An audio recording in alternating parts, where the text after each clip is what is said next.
Alright, today we will discuss about totipotency and pluripotency. लेकिन इस topic को लेने से पहले एक बार हम देख लेते हैं कि ये है क्या टोटिपोटेंट एंड प्लूरिपोटेंट, किस चीज की प्रॉपर्टी है, क्या ये कोई कैरेक्टर है, क्या कोई इनकी कैपेसिटी है, किन सेल्स में ये कैरेक्टर्स देखने को मिलते हैं। तो सबसे पहले हम बात करेंगे स्टेम सेल्स, राइट, कि स्टेम सेल्स की प्रॉपर्टी होती है ये टोटिपोटेंसी एंड प्लूरिपोटेंसी। स्टेम सेल्स होते क्या हैं, ठीक है। फर्स्ट क्वेश्चन हमारे माइंड में यही आता है कि स्टेम सेल्स क्या है। तो स्टेम सेल्स की बात करते हैं, ये कैसे सेल्स होते हैं जो कि डिवाइडिंग होते हैं नेचर में, ठीक है। दे कैन बी डिवाइड करते रहते हैं। And secondly they are able to form any kind of organ, right, any body part can be formed by these stem cells. That means ये stem cells बॉडी का कोई भी ऑर्गन, पार्ट, टिश्यू, सेल्स को form करने की capacity रखते हैं, इसलिए हम इन्हें कहते हैं कि ये स्टेम सेल्स। सेकेंडली अगर हम बोले स्टेम सेल्स क्या हैं, एक तरह के प्रीकर्सर सेल्स इन्हें हम बोल सकते हैं, राइट। यानी कि किसी भी ऑर्गन को बनाने के पहले जो कोशिका या पहले जो सेल स्टेज होगी उसे स्टेम सेल्स कहेंगे। प्रीकर्सर मतलब पूर्ववर्ती, एक तरह से इसका प्री फॉर्म है किसी भी ऑर्गन का। स्टेम सेल से हर टाइप का ऑर्गन फॉर्म हो सकता है, इसलिए हम इन्हें प्रीकर्सर सेल्स कह सकते हैं। अब जब हम इनकी प्रॉपर्टीज की बात करते हैं कि स्टेम सेल्स में कुछ प्रॉपर्टीज भी होती होंगी, राइट, उनके कुछ कैरेक्टर्स भी होते होंगे। तो यहाँ मोस्ट प्रोबेबली अगर हम प्रॉपर्टीज की बात करेंगे तो यहाँ हमें 3 यूनिक प्रॉपर्टीज यहाँ देखने को आसानी से मिल जाती है, राइट। इनकी 3 यूनिक प्रॉपर्टीज मिल सकती हैं। एंड ये यूनिक प्रॉपर्टीज क्या हैं,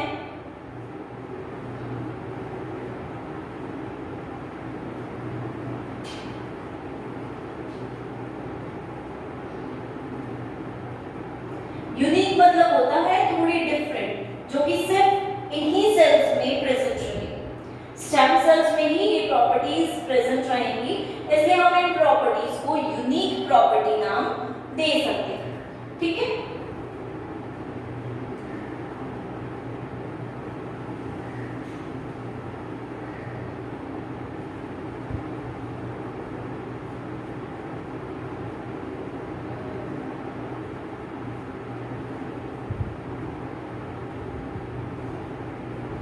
तो ये 3 प्रॉपर्टीज हमें स्टेम सेल्स में विजिबल होती है। दैट मींस ये डिवाइड करते रहते हैं। इन सेल्स का नेचर होता है कि ये डिवाइडिंग नेचर के हैं, डिवाइड कर रहे हैं अपने आप को और बहुत सारी सेल्स को फॉर्म कर रहे हैं, राइट। सेकेंडली इनका नेचर है रिन्यूअल का, यानी कि खुद को रिन्यू करते रहते हैं, बार बार फॉर्मेशंस करते रहते हैं। तो डिवाइडिंग एंड रिन्यूअल इनका फर्स्ट प्रॉपर्टी रहता है। सेकेंड प्रॉपर्टी में हम बात करते हैं अनस्पेशलाइज्ड है, जिसका मतलब साफ साफ ये हुआ कि अभी तक इनमें किसी भी सेल को बनाने की कैपेसिटी नहीं आई, तभी हम बोले कि ये ऑल टाइप की सेल्स को फॉर्म कर सकते हैं। तो अनस्पेशलाइज्ड है, that means all cell types can be formed by them.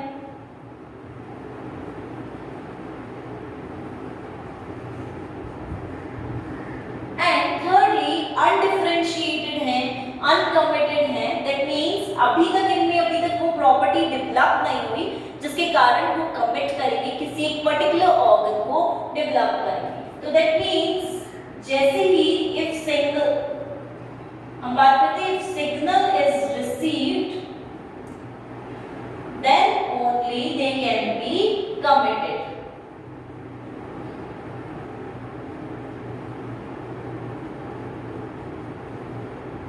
right? If signal होगा तभी ये सेल्स कमिट हो पाएंगे, अदरवाइज ये अभी अनडिफरेंशिएटेड फॉर्म में, अभी तक इनमें डिफरेंशिएशन नहीं हुआ, तभी ये सब टाइप के ऑर्गन्स को बनाने की कैपेसिटी रखते हैं।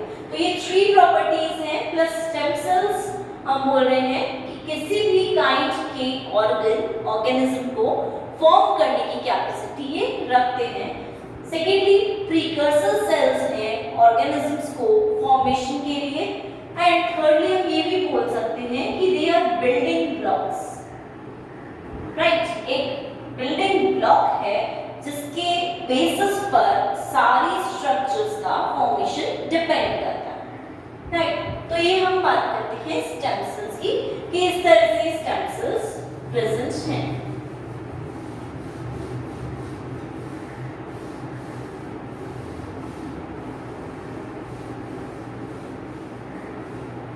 सेकेंड हम बात करेंगे दैट स्टेम सेल्स को हम डिफरेंट पार्ट्स में डिवाइड कर सकते हैं, राइट। जैसे they are stem cells, right. तो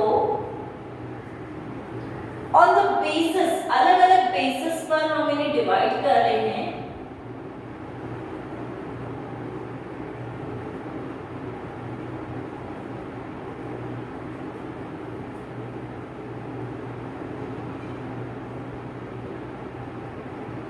सबसे पहली बात तो करते हैं हम on the basis of source, that means कहां से हम इन स्टेम सेल्स को रिसीव कर रहे हैं, कहां से स्टेम सेल्स आ रहे हैं, रिसीव हो रहे हैं, सोर्स कहां है, उसके बेसिस पर हम स्टेम सेल्स को डिवाइड करते हैं। जैसे सबसे पहले हम बात करते हैं एम्ब्रियोनिक स्टेम सेल, सेकेंडली हम बात करेंगे एम्ब्रियोनिक जर्म सेल, थर्डली हम बात करेंगे adult stem cell,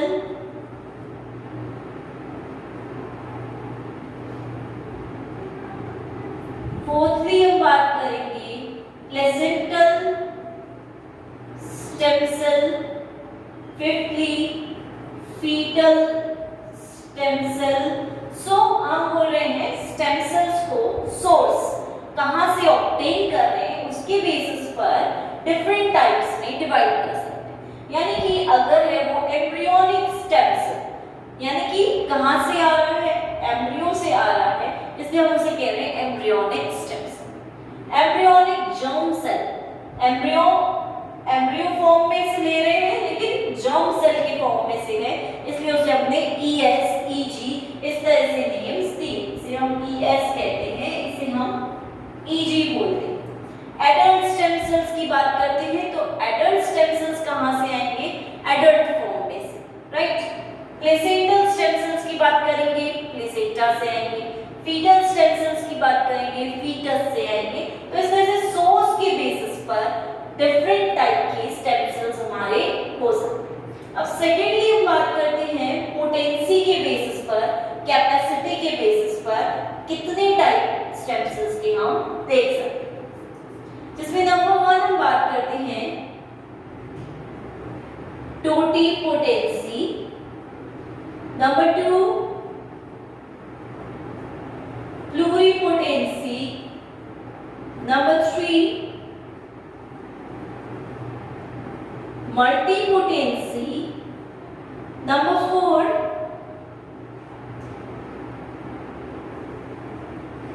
oligopotency, and number 5 is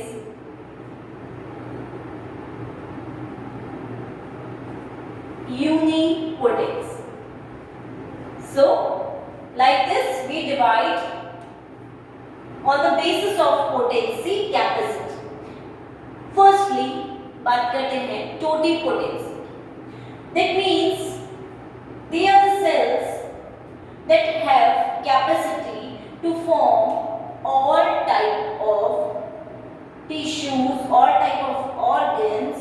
So हम बोलेंगे कि टोटिपोटेंसी सेल्स हमें एम्ब्रियो फॉर्म में, जाइगोट में विजिबल होंगे, राइट। टोटिपोटेंट कहाँ होंगे? जाइगोट में होंगे, बिकॉज जाइगोट जो है हमारा उसके पास पूरी कैपेसिटी है कि वो सारे टाइप के टिश्यूज को फॉर्म कर सकता है, एम्ब्रियोनिक भी, right, and extra embryonic. Embryo के अलावा भी जिन पार्ट्स को फॉर्म करना है उनको फॉर्म करने की कैपेसिटी रखते हैं ये टोटिपोटेंसी सेल्स और जाइगोट। एम्ब्रियो के पार्ट्स तो सारे बनाएगा ही, साथ में एक्स्ट्रा एम्ब्रियोनिक पार्ट्स को भी फॉर्म करेगा। लाइक हम बोलते हैं एक्स्ट्रा एम्ब्रियोनिक मेम्ब्रेन्स जो होती हैं उनको फॉर्म करेगा, योक सैक, एलेक्ट्रॉइड्स, बात करते हैं हम कोरियन, एमनियन, तो इन सारी लेयर्स को भी फॉर्म करने में हेल्प करता है। दैट मींस जाइगोट है उसके अंदर पूरी कैपेसिटी है कि वो सारे पार्ट्स को बना सके, इसलिए हमने इसे बोला टोटिपोटेंसी। दैट मींस एक तरह से बोल सकते हैं टोटल पोटेंसी, टोटल कैपेसिटी है सब कुछ फॉर्म करने की। तो उस बेसिस पर हमने इसे देख दिया टोटिपोटेंसी। सेकेंडली बात करेंगे प्लूरिपोटेंसी। इसकी कैपेसिटी इससे थोड़ी सी कम होती है, लेस होती है, और फिर भी ये काफी सारे एम्ब्रियो के सेल्स को पूरी तरह बनाने की क्षमता, फॉर्मेशन की कैपेसिटी रखता है। जैसे एग्जांपल देखते हैं हम आईसीएम सेल्स, ये क्या बनाते हैं? एम्ब्रियो को फॉर्म करते हैं। आईसीएम सेल्स का मतलब हुआ इनर सेल मास, जो प्रेजेंट होते हैं ब्लास्टोसिस्ट में। इनकी प्रेजेंस दिखती है हमें ब्लास्टोसिस्ट में। जैसे अगर हम इस तरह से स्ट्रक्चर देखते हैं,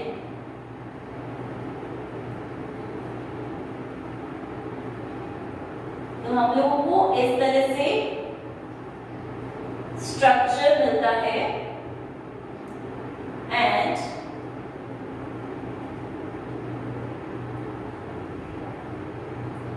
like this ICM cells are present and बाहर की तरफ ट्रोफोब्लास्ट लेयर is present।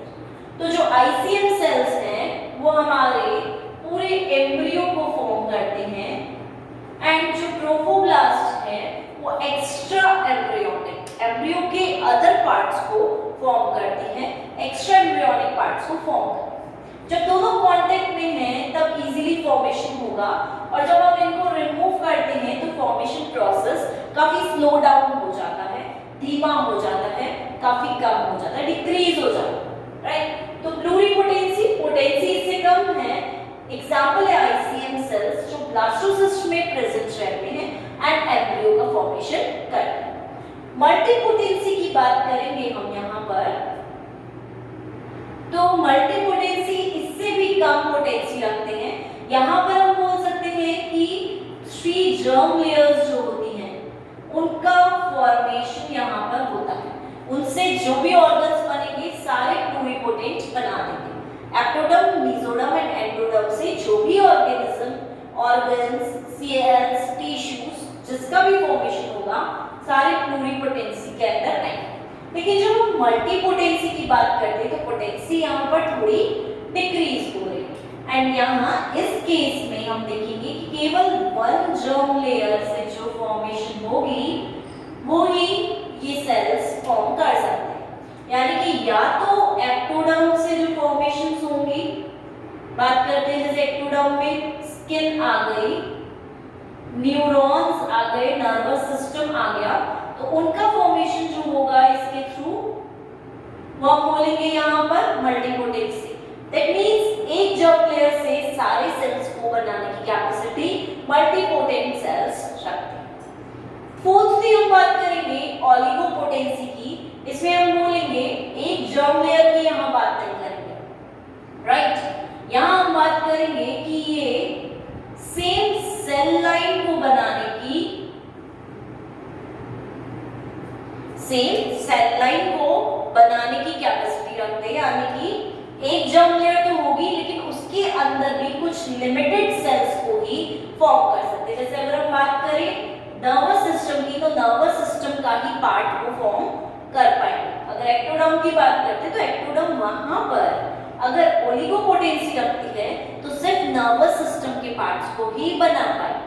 जैसे नर्वस सिस्टम में क्या होता है, न्यूरॉन्स होते हैं, ग्लाइयल सेल्स होते हैं, आसपास शीट होती है, मेडुलरी शीट, तो इस तरह की स्ट्रक्चर्स ही फॉर्म हो पाए, सब तरह की स्ट्रक्चर्स फॉर्म नहीं करते। एंड लास्टली हम बात करेंगे यूनिपोटेंसी की, जिसका साफ मीनिंग होता है सिंगल पोटेंसी। सिंगल सेल जो होगा उसी को फॉर्म कर पाएंगे, उसी का फॉर्मेशन कर पाएंगे, इसलिए हम इनको नेम दे रहे हैं यूनिपोटेंसी। तो यहाँ मेनली हम बात करेंगे टोटिपोटेंसी एंड प्लूरिपोटेंसी की, हमारे लिए ज्यादा इंपॉर्टेंस रखते हैं, राइट।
राइट, ये हम डेवलपमेंट स्टेज देख रहे हैं कि वन सेल है, देन डिवीजन हुआ, 2 डेज में डिवीजन ज्यादा हुआ, 5 to 7 डेज में डिवीजन ज्यादा हुआ, क्लीवेज हो रहा है, 4 week 6 weeks infant and adult. तो एक तरह से हम यहाँ पर लाइफ साइकिल देख रहे हैं। सेकेंड चीज जो देखने को मिलती है कि 5 to 7 डेज में हमें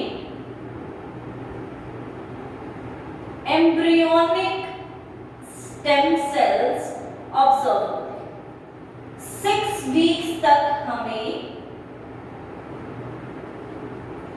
एम्ब्रियोनिक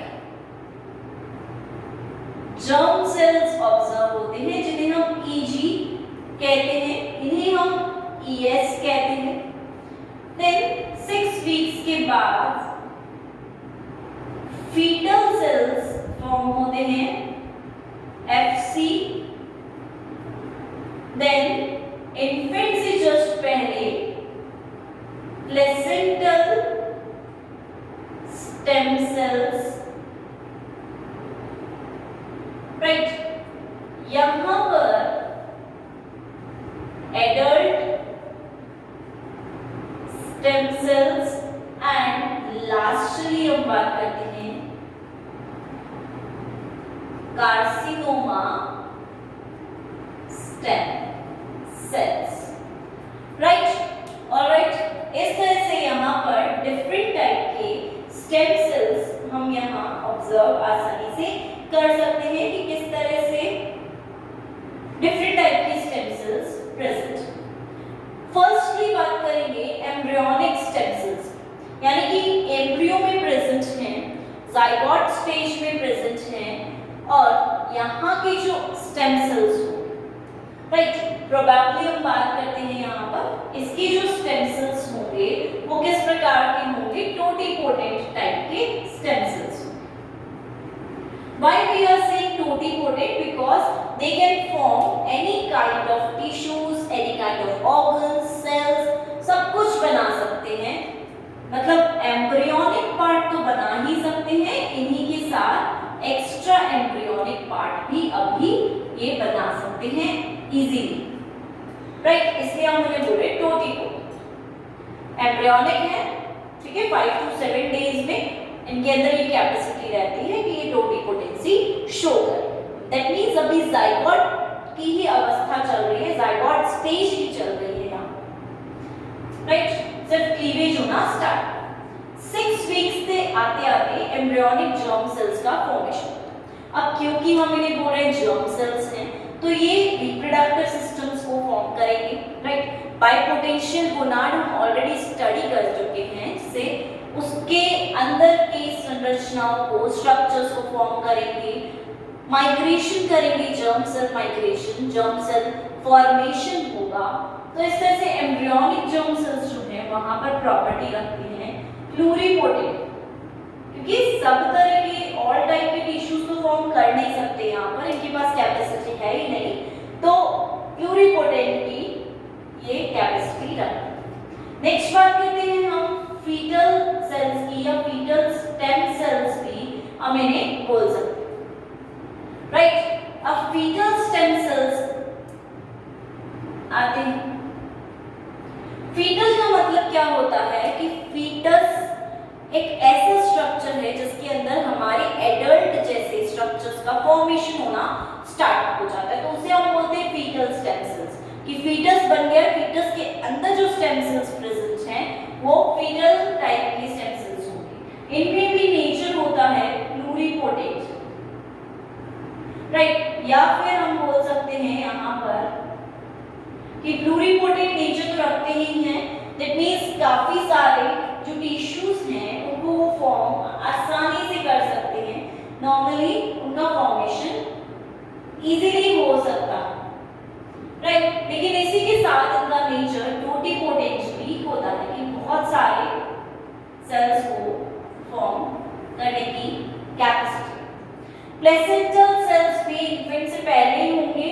प्लेसेंटा एक स्ट्रक्चर है, हमें पता है, जिसके थ्रू मदर और फीटस के बीच में कांटेक्ट बनता है। तो प्लेसेंटल स्टेम सेल्स भी हमारे प्लूरिपोटेंट नेचर के होते हैं, दैट मींस काफी सारे स्ट्रक्चर्स को फॉर्म कर सकते हैं, और अगर उन्हें इंड्यूस कराया जाए तो वो टोटिपोटेंट नेचर भी रख सकते हैं।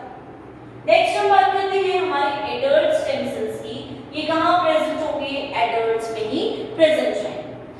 जब हम इनकी बात करते हैं तो ये टोटिपोटेंट सेल्स नहीं हो सकते, ये प्लूरिपोटेंट या मल्टीपोटेंट टाइप के ही रहेंगे, राइट। और इनका नेचर प्लूरिपोटेंट ही रहेगा, क्योंकि यहाँ तक आते आते सारे टाइप के सेल्स बनाना पॉसिबल ही नहीं है बॉडी के लिए, क्योंकि वो एडल्ट अवस्था में, एडल्ट स्टेज में प्रेजेंट है, राइट। और एडल्ट स्टेज में प्रेजेंस है अगर इनकी, तो दैट मींस वहां पर प्लूरिपोटेंट नेचर होना बहुत ज्यादा नेसेसरी हो जाता है। और एडल्ट स्टेम सेल्स में हमारे आते हैं आरबीसी, स्किन सेल्स जो खुद रिन्यू होते हैं, अपने आप को डैमेज से बचाते हैं, प्रोटेक्ट करते हैं, राइट। Hairs, nails. देन हम बात करेंगे हमारे जितने भी चोट लग जाती है, स्क्रैचेस आ जाते हैं, उनको रिपेयर करने का काम सारा एडल्ट स्टेम सेल्स का ही रहता है। लास्टली हम बात करेंगे कार्सिनोमा स्टेम सेल्स, जिन्हें हम ट्यूमर सेल्स भी कहते हैं, ठीक है, राइट। तो इनका नेचर भी हमारा प्लूरिपोटेंट टाइप का, ठीक है। ऑल टाइप के सेल्स नहीं बना सकते, ये फॉर्म नहीं कर सकते, तो प्लूरिपोटेंट या मल्टीपोटेंट टाइप के हो सकते। तो इस तरह से हमने डिफरेंट टाइप के स्टेम सेल्स को यहाँ पर ऑब्जर्व किया है कि कैसे डिफरेंट स्टेम सेल्स प्रेजेंट रहते हैं, राइट। और इनकी स्ट्रक्चर्स जो हैं वो किस तरह से प्रेजेंट रहेंगी। अब एक चीज जो आती है हमारे, वो ये है कि जब स्टेम सेल्स का फॉर्मेशन होता है, राइट, स्टेम सेल्स के फॉर्मेशन के टाइम पे किस तरह के स्ट्रक्चर्स बनते हों।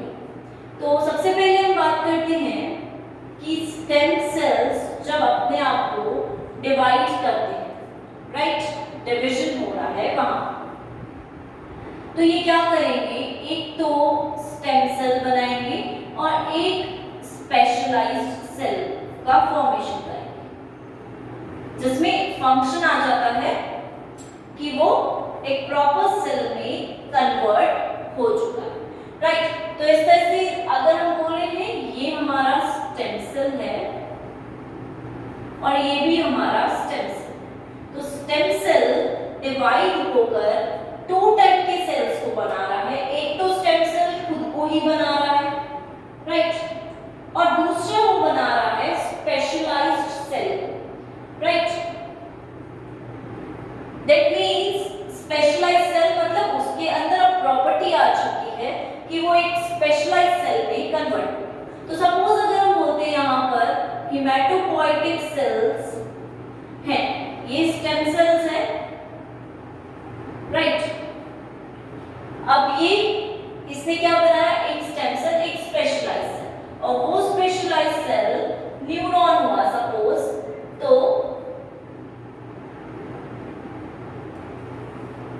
ये इस तरह से यहाँ पर न्यूरॉन्स की स्ट्रक्चर्स को फॉर्म करते हैं, राइट। दैट मींस इसने एक स्पेशलाइज्ड सेल बनाया है एंड एक स्टेम सेल। लेकिन वहीं पर अगर हम बोले प्रोजेनेटर सेल है, तो इस प्रोजेनेटर सेल या प्रोजेनेटर या प्रीकर्सर बोल सकते हैं हम, या प्रोजेनेटर स्टेम सेल भी बोल सकते हैं। ये क्या करता है, ये दो टाइप के स्पेशलाइज्ड सेल्स को ही फॉर्म करता है, राइट। ये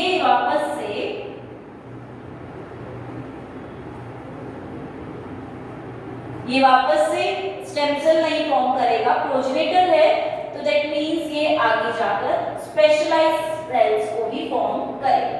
तो जैसे सपोज हम अगर बात करते हैं, ये माइलॉइड प्रोजेनेटर स्टेम सेल है, राइट। तो ये दो टाइप के सेल्स को बनाए। एक हम बोलेंगे यहाँ पर कि न्यूट्रोफिल को बना रहा है, न्यूट्रोफिल को फॉर्म कर रहा है, एंड सेकेंडली आरबीसी को फॉर्म कर रहा है,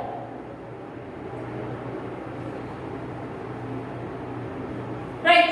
तो इस तरह से दो टाइप के स्पेशलाइज्ड सेल्स को फॉर्म कर। तो हम बोले जो स्टेम सेल्स है, तो डिवीजन के टाइम पे एक स्टेम सेल एक स्पेशलाइज्ड सेल फॉर्म करेंगे, और अगर प्रोजेनेटर स्टेम सेल्स हैं तो दोनों ही अलग अलग टाइप के स्पेशलाइज्ड सेल्स को फॉर्म करते हैं। तो एक बार हम डेवलपमेंट देख लेते हैं स्टेम सेल्स का कैसे होता है।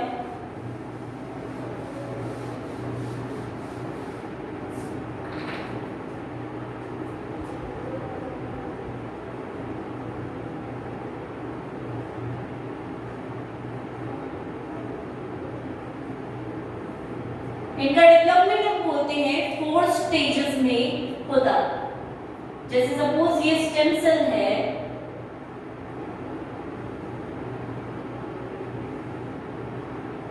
राइट।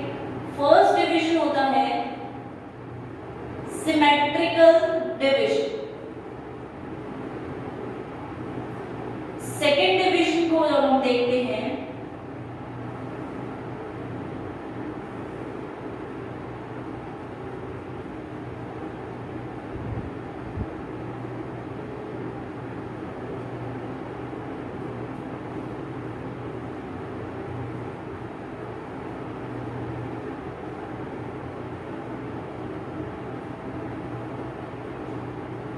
तो सेकेंड डिवीजन होता है एसिमेट्रिकल टाइप का division.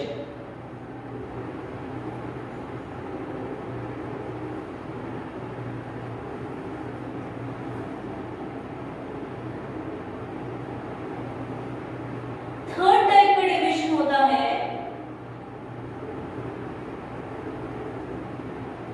Progenitor division, and fourth type का जो डिवीजन होगा वो कहलाता है डिफरेंशिएटेड डिवीजन।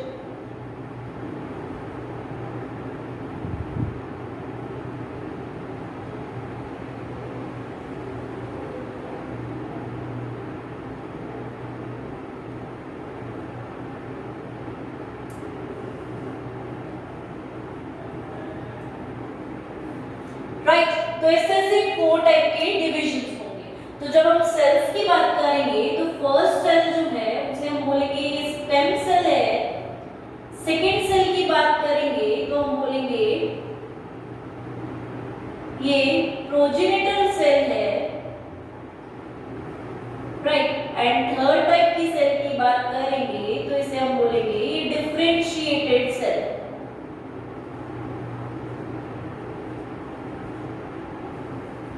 राइट, ABC इस तरह से दैट मीन्स यहाँ पे वेरी मच क्लियर है कि सिमेट्रिकल डिवीजन मीन्स दो सेम टाइप के सेल्स बन रहे हैं। स्टेम सेल से दो स्टेम सेल्स का फॉर्मेशन हो रहा है। एसिमेट्रिकल डिवीजन मीन्स यहाँ पर दो अलग अलग टाइप के सेल्स बन रहे हैं, राइट। एक स्टेम सेल बन रहा है एंड सेकेंड क्या बन रहा है, यहाँ पर एक तरह से किसका फॉर्मेशन हो रहा है, प्रोजेनिटर सेल का फॉर्मेशन।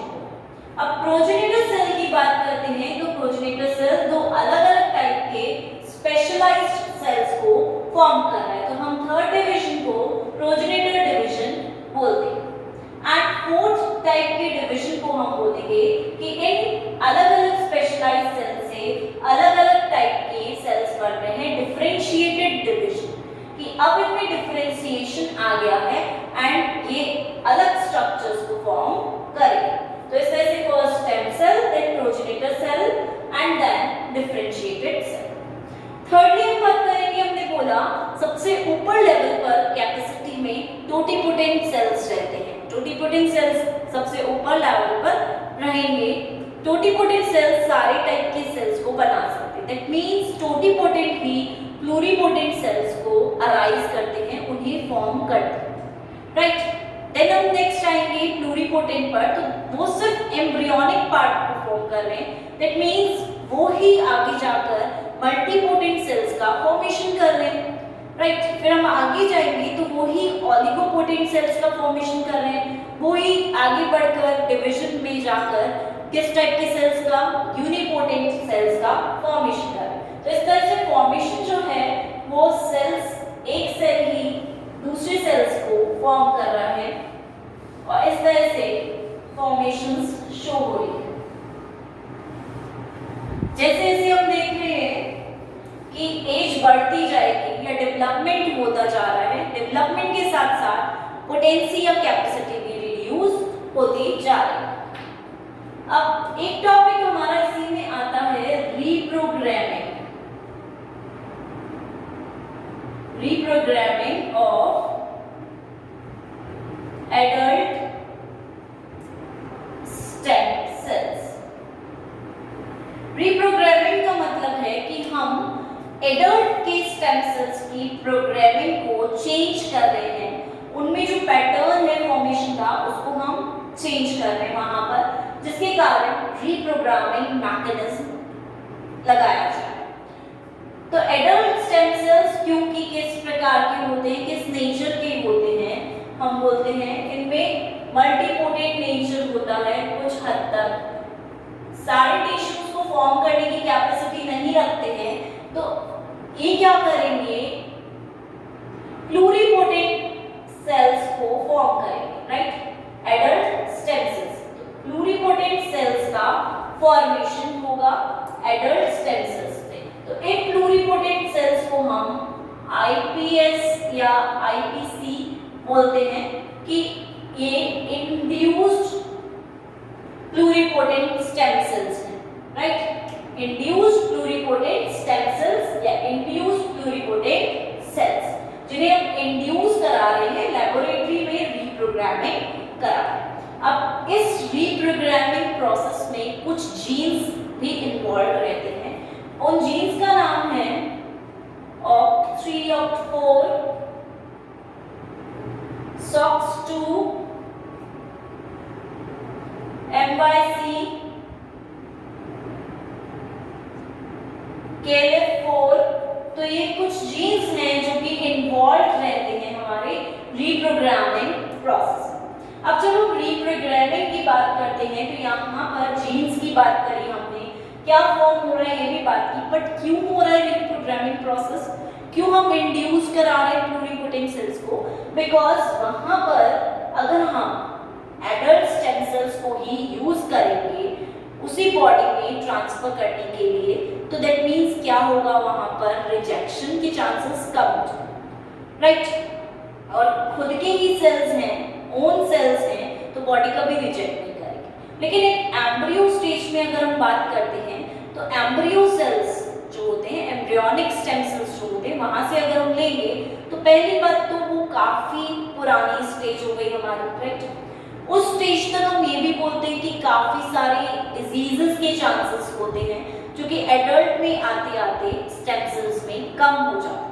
डिजीज के चांसेस काफी हद तक रिड्यूस हो जाते हैं क्योंकि उनमें इतनी कैपेसिटी नहीं है कि वो प्रॉपर्ली डिवाइड हो सके। राइट, तो डिजीजेस का जो है लेवल वो हमें कम मिलेगा, प्लस इनमें इतनी कैपेसिटी भी नहीं है कि ये सारे टाइप के सेल्स बना सके, इसलिए हम उन्हें इंड्यूस कर रहे हैं ताकि वो सारे टाइप के सेल्स को फॉर्म कर सके। इसलिए मोस्टली प्रेफर किया जाता है कि एडल्ट स्टेम सेल्स को ही हम प्लूरिपोटेंट नेचर में कन्वर्ट करें।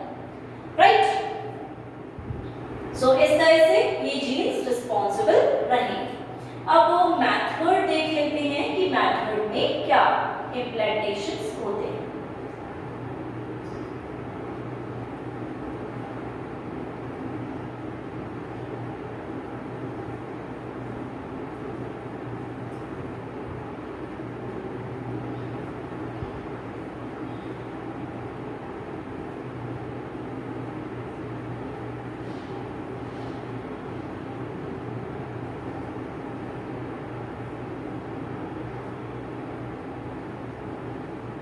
फाइव स्टेप्स में ये प्रोसेस करवाया जाता है।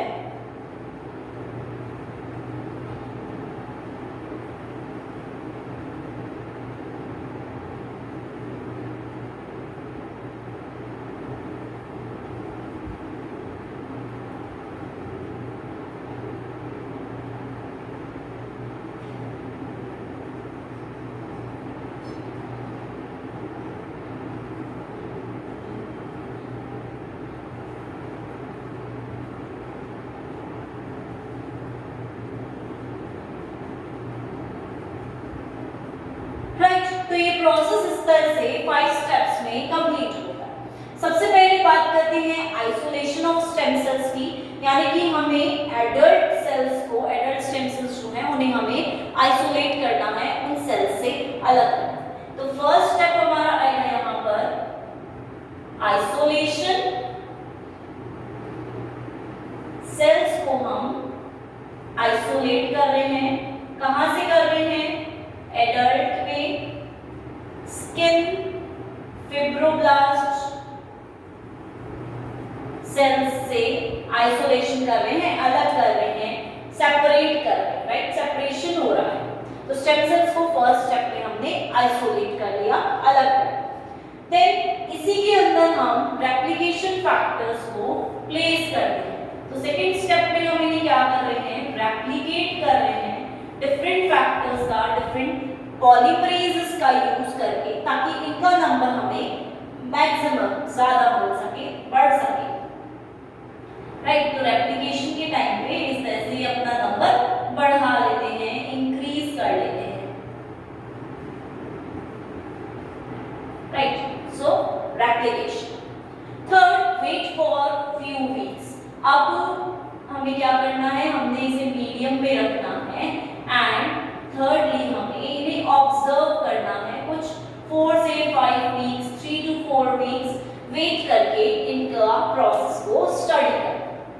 राइट, और इसी टाइम पे हम कुछ एक्स्ट्रा फैक्टर्स भी इनमें प्लेस कर सकते हैं। राइट, देन फोर्थ स्टेप में ये सेल्स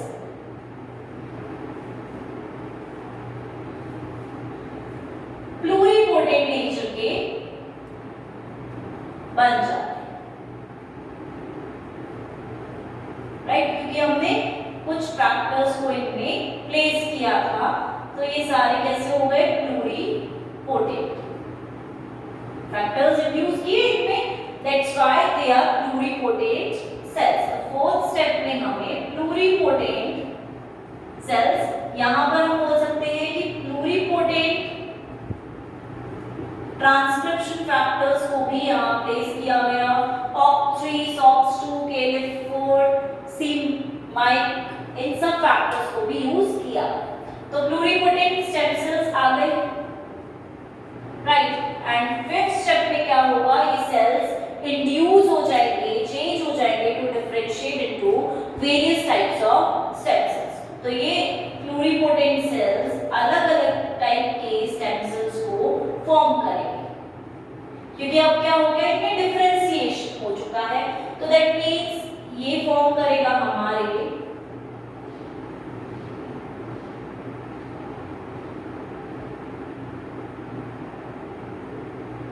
मसल्स को,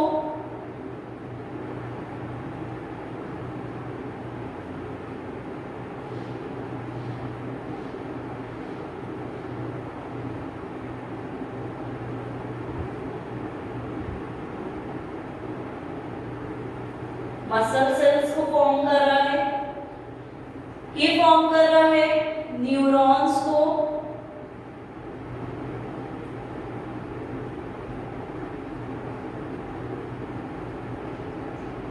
राइट। तो न्यूरॉन्स को, नर्वस सिस्टम को, ये फॉर्म कर रहा है हमारे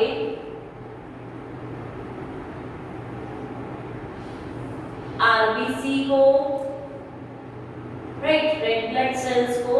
तो इस तरह से डिफरेंट टाइप के स्टेम सेल्स को फॉर्म करने की कैपेसिटी डेवलप कर लेते हैं। तो सिंपल सा प्रोसेस है, 5 स्टेप का प्रोसेस है एंड इस बेसिस पर हम एडल्ट स्टेम सेल्स को रीप्रोग्राम कर सकते हैं और उसे इंड्यूस्ड प्लूरिपोटेंट सेल्स में कन्वर्ट कर सकते हैं।